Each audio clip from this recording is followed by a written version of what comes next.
Profetas e Reis, capítulo 52. Um homem oportuno.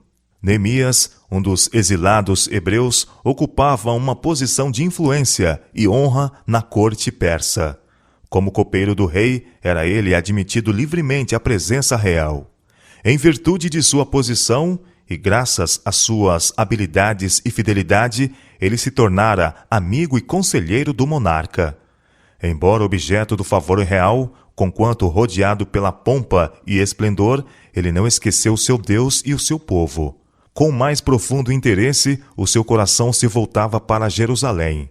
Suas esperanças e alegrias estavam vinculadas com a prosperidade dela. Por intermédio deste homem, preparado por sua residência na corte persa para a obra a que fora chamado, Deus propôs levar bênçãos ao seu povo na terra de seus pais.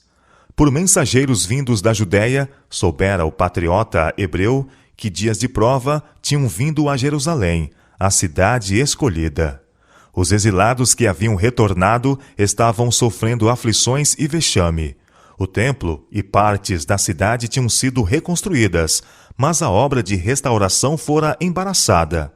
Os serviços do templo haviam sido perturbados, e o povo vivia em constante alarma, pelo fato de estarem as paredes da cidade ainda arruinadas em grande parte. Oprimido pela tristeza, Neemias não pôde comer nem beber. Chorei e lamentei por alguns dias, diz ele. Em sua dor, ele tornou para o divino ajudador. Estive jejuando, ele disse, e orando perante o Deus dos céus. Finalmente, ele fez confissão dos seus pecados e dos pecados do seu povo. Ele suplicou que Deus sustentasse a causa de Israel, restaurasse sua coragem e força e os ajudasse a reconstruir os lugares devastados de Judá. Orando Neemias, sua fé e coragem se fortaleceram. Sua boca se encheu de santos argumentos. Ele falou da desonra que seria lançada sobre Deus, se seu povo, agora que tinha retornado para ele, fosse deixado em fraqueza e opressão, e se empenhou com o Senhor para que tornasse realidade a sua promessa. Vós vos convertereis a mim, e guardareis os meus mandamentos, e os fareis. Então, ainda que os vossos rejeitados estejam no cabo do céu, de lá os ajuntarei, e os trarei ao lugar que tenho escolhido para ali fazer habitar o meu nome.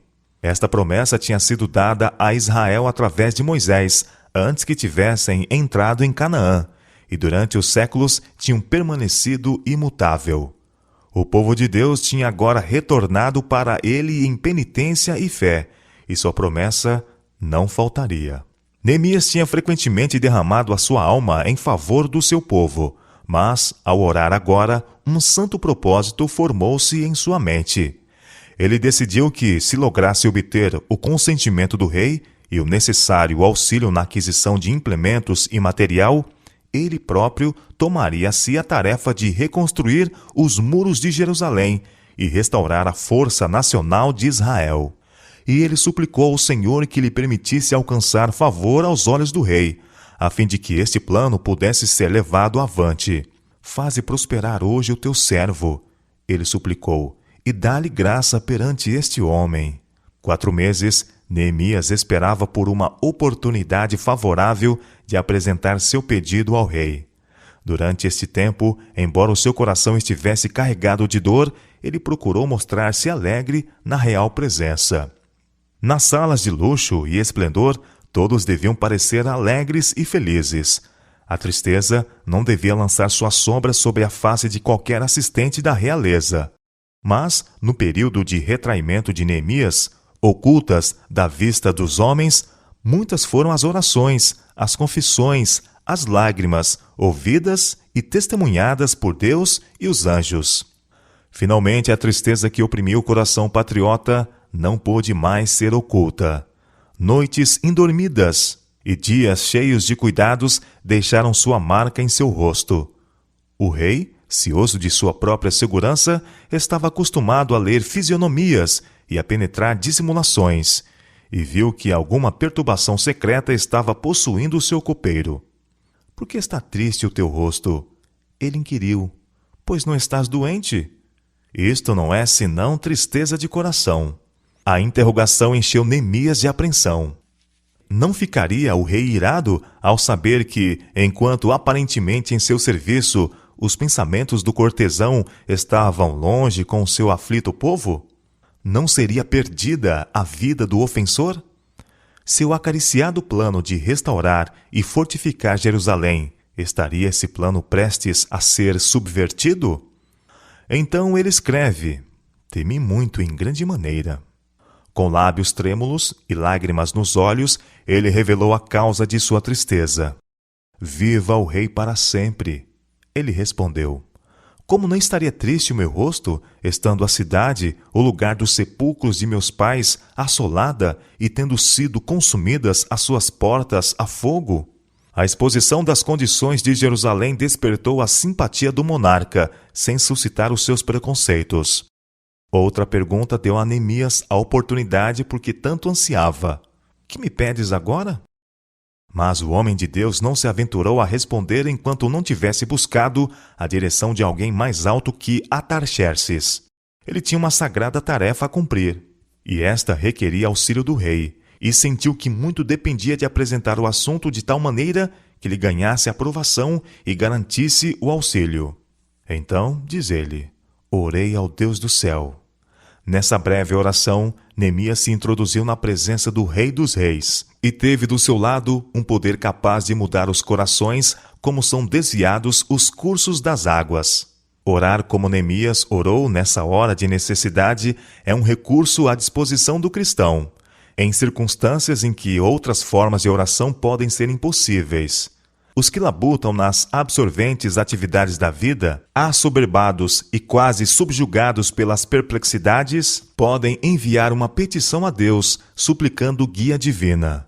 Os que viajam por mar e por terra, quando ameaçados com algum grande perigo, podem encomendar a proteção do céu. Em tempos de súbita dificuldade ou perigo, o coração pode enviar seu grito de socorro a alguém que se comprometeu a vir em auxílio de seus fiéis e crentes, quando quer que chamem por ele.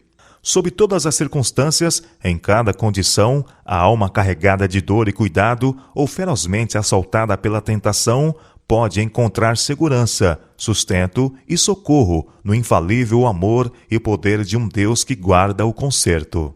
Neemias, nesse breve momento de oração ao Rei dos Reis, reuniu coragem para falar a Artaxerxes do seu desejo de ser dispensado por algum tempo dos seus deveres na corte, e pediu autoridade para reconstruir os lugares devastados de Jerusalém e torná-la uma vez mais uma cidade forte e defensável.